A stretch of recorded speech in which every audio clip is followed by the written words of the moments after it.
रामायण से जुड़े 13 रहस्य जिनसे दुनिया अभी भी अनजान है। रामायण का हिंदू धर्म में एक विशिष्ट स्थान है। मनुष्य जाति के जीवन और उनके कर्मों का विशेष प्रकार से रामायण में विवरण दिया गया है। इसमें भगवान राम और देवी सीता के जन्म एवं जीवन यात्रा का वर्णन है। हम में से अधिकांश लोगों को रामायण की कहानी पता है, लेकिन इस महाकाव्य से जुड़े कुछ ऐसे भी रहस्य हैं जिनके बारे में लोगों को जानकारी नहीं है। आज हम आपके सामने रामायण से जुड़े ऐसे ही 13 रहस्यों को उजागर कर रहे हैं। ऐसा माना जाता है कि मूल रामायण की रचना ऋषि वाल्मीकि द्वारा की गई थी, लेकिन कई अन्य संतों और वेद पंडितों जैसे तुलसीदास, संत एकनाथ इत्यादि ने भी इसके अन्य संस्करणों की रचना की है। हालांकि प्रत्येक संस्करण में अलग अलग तरीके से कहानी का वर्णन किया गया है, लेकिन मूल रूपरेखा एक ही है।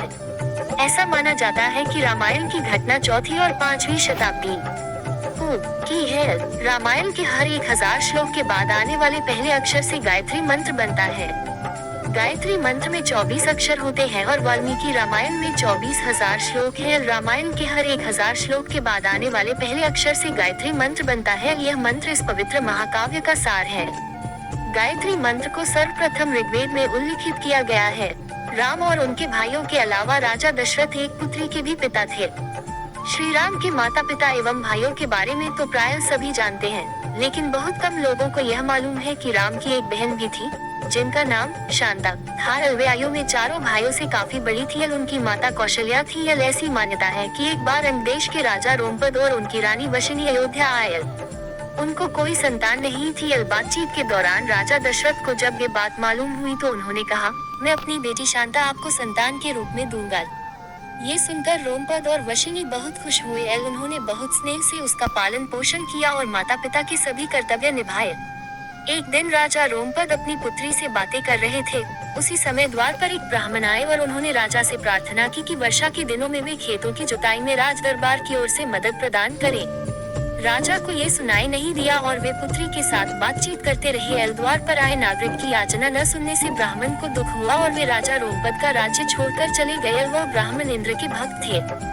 अपने भक्त की ऐसी अनदेखी पर इंद्रदेव राजा रोमपद पर क्रोध हुए और उन्होंने उनके राज्य में पर्याप्त वर्षा नहीं किया। इससे खेतों में खड़ी फसलें मुरझाने लगी। इस संकट की घड़ी में राजा रोमपद ऋषिशृंग ऋषि के पास गए और उनसे उपाय पूछा। ऋषि ने बताया कि वे इंद्रदेव को प्रसन्न करने के लिए यज्ञ करें। ऋषि ने यज्ञ किया और खेत खलिहान पानी से भर गए। इसके बाद ऋषिशृंग ऋषि का विवाह शांता से हो गया और वे सुखपूर्वक रहने लगे। बाद में ऋषिशृंग ने ही दशरथ की पुत्र कामना के लिए पुत्र कामेष्टि यज्ञ करवाया था। जिस स्थान पर उन्होंने ये यज्ञ करवाया था वह अयोध्या से लगभग 39 की पूर्व में था और वहाँ आज भी उनका आश्रम है और उनकी तथा उनकी पत्नी की समाधियाँ हैं।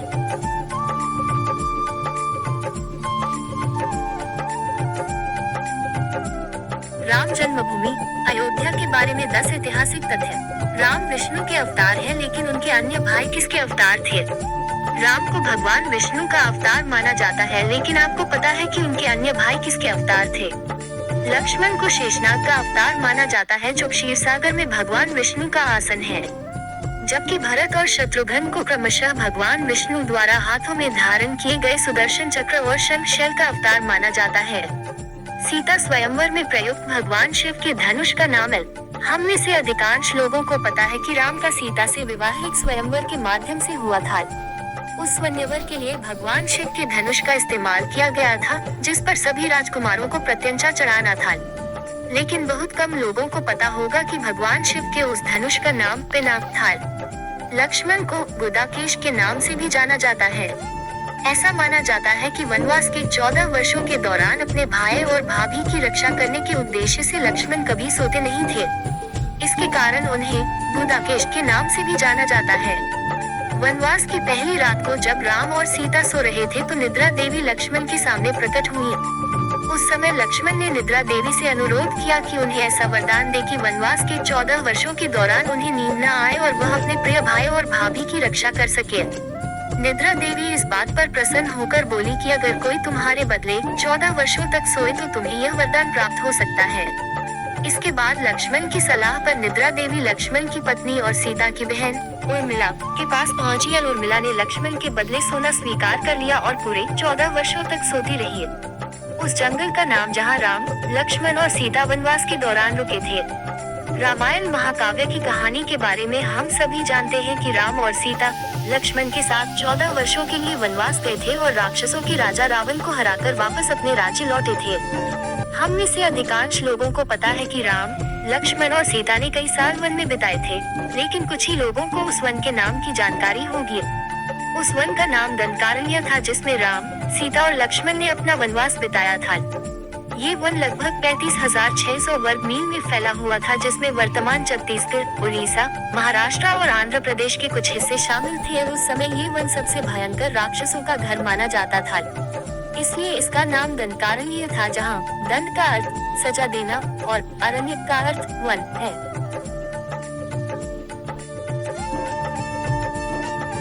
लक्ष्मण रेखा प्रकरण का वर्णन वाल्मीकि रामायण में नहीं है।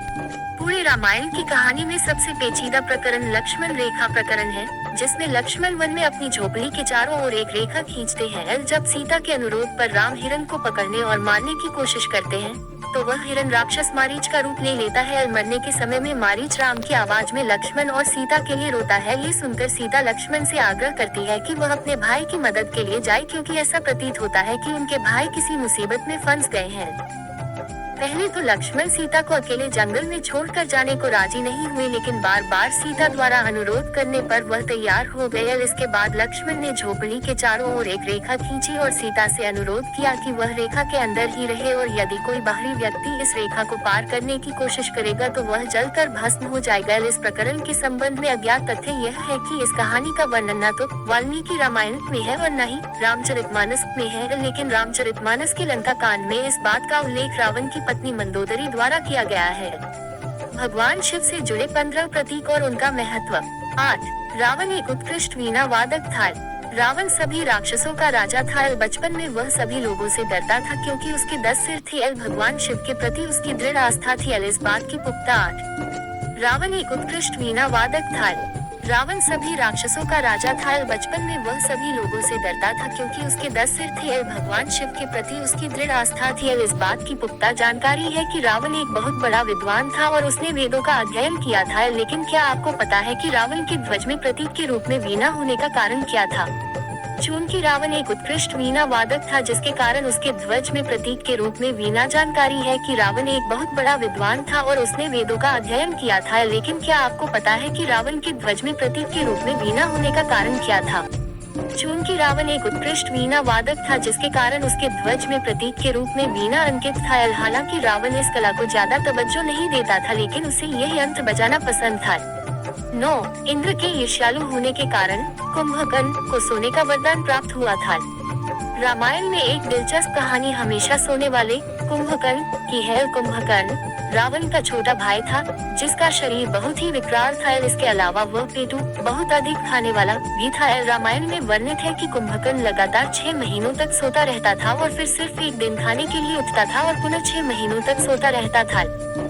लेकिन क्या आपको पता है कि कुंभकर्ण को सोने की आदत कैसे लगी थी? एक बार एक यज्ञ की समाप्ति पर प्रजापति ब्रह्मा कुंभकर्ण के सामने प्रकट हुए और उन्होंने कुंभकर्ण से वरदान मांगने को कहा। इंद्र को इस बात से डर लगा कि कहीं कुंभकर्ण वरदान में इंद्रासन न मान ले, अतः उन्होंने देवी सरस्वती से अनुरोध किया कि वह कुंभकर्ण की जिह्वा पर बैठ जाए, जिससे वह इंद्रासन के बदले निद्रासन मान ले। इस प्रकार इंद्र की ईर्ष्या की वजह से कुंभकर्ण को सोने का वरदान प्राप्त हुआ। नासा के अनुसार रामायण की कहानी और आदम का पुल एक दूसरे से जुड़े हुए हैं। रामायण की कहानी के अंतिम चरण में वर्णित है कि राम और लक्ष्मण ने वानर सेना की मदद से लंका पर विजय प्राप्त करने के लिए एक पुल का निर्माण किया था। ऐसा माना जाता है कि यह कहानी लगभग 1750 साल पहले की है। हाल ही में नासा ने पाक जलदमरू मध्य में श्रीलंका और भारत को जोड़ने वाले एक मानव निर्मित प्राचीन पुल की खोज की है और शोधकर्ताओं और पुरातत्वविदों के अनुसार इस पुल के निर्माण की अवधि रामायण महाकाव्य में वर्णित पुल के निर्माण काल से मिलती है। नासा के उपग्रहों द्वारा खोजे गए इस पुल को आदम का पुल कहा जाता है और इसकी लंबाई लगभग 30 किलोमीटर है। रावण को पता था कि वह राम के हाथों मारा जाएगा। रामायण की पूरी कहानी पढ़ने के बाद हमें पता चलता है कि रावण एक क्रूर और सबसे विकराल राक्षस था, जिससे सभी लोग घृणा करते थे। और जब रावण के भाइयों ने सीता के अपहरण की वजह से राम के हमले के बारे में सुना तो अपने भाई को आत्मसमर्पण करने की सलाह दी थी। ये सुनकर रावण ने आत्मसमर्पण करने से इनकार कर दिया और राम के हाथों मरकर मोक्ष पाने की इच्छा प्रकट की। उसके कहा कि अगर राम और लक्ष्मण दो सामान्य इंसान हैं, तो सीता मेरे पास ही रहेगी, क्योंकि मैं आसानी से उन दोनों को परास्त कर दूंगा, और यदि वे देवता हैं तो मैं उन दोनों के हाथों मरकर मोक्ष प्राप्त करूंगा। आखिर क्यों राम ने लक्ष्मण को मृत्युदंड दिया? रामायण में वर्णित है कि श्री राम ने न चाहते हुए भी जान से प्यारे अपने छोटे भाई लक्ष्मण को मृत्युदंड दिया था। आखिर क्यों भगवान राम ने लक्ष्मण को मृत्युदंड दिया था? ये घटना उस वक्त की है जब श्री राम लंका विजय के बाद अयोध्या लौट आए थे और अयोध्या के राजा बन गए थे। और एक दिन यम देवता कोई महत्वपूर्ण चर्चा करने के लिए श्री राम के पास आते हैं। और चर्चा प्रारंभ करने से पूर्व उन्होंने भगवान राम से कहा कि आप मुझे वचन दें कि जब तक मेरे और आपके बीच वार्तालाप होगी, हमारे बीच कोई नहीं आएगा, और जो आएगा उसे आप मृत्युदंड। इसके बाद राम लक्ष्मण को ही कहते हुए द्वारपाल नियुक्त कर देते हैं कि जब तक उनकी और यम की बात हो रही है वो किसी को भी अंदर न आने दे, अन्यथा वह उसे मृत्युदंड दे देंगे। लक्ष्मण भाई की आज्ञा मानकर द्वारपाल बनकर खड़े हो जाते हैं। लक्ष्मण को द्वारपाल बने कुछ ही समय बीतने के बाद वहां पर ऋषि दुर्वासा का आगमन होता है। जब दुर्वासा ने लक्ष्मण से अपने आगमन के बारे में राम को जानकारी देने के लिए कहा तो लक्ष्मण ने विनम्रता के साथ मना कर दिया। इस पर दुर्वासा क्रोधित हो गए तथा उन्होंने संपूर्ण अयोध्या को श्राप देने की बात कही। लक्ष्मण ने शीघ्र ही यह निश्चय कर लिया कि उनको स्वयं का बलिदान देना होगा ताकि वो नगरवासियों को ऋषि के श्राप से बचा सके, और उन्होंने भीतर जाकर ऋषि दुर्वासा के आगमन की सूचना दी।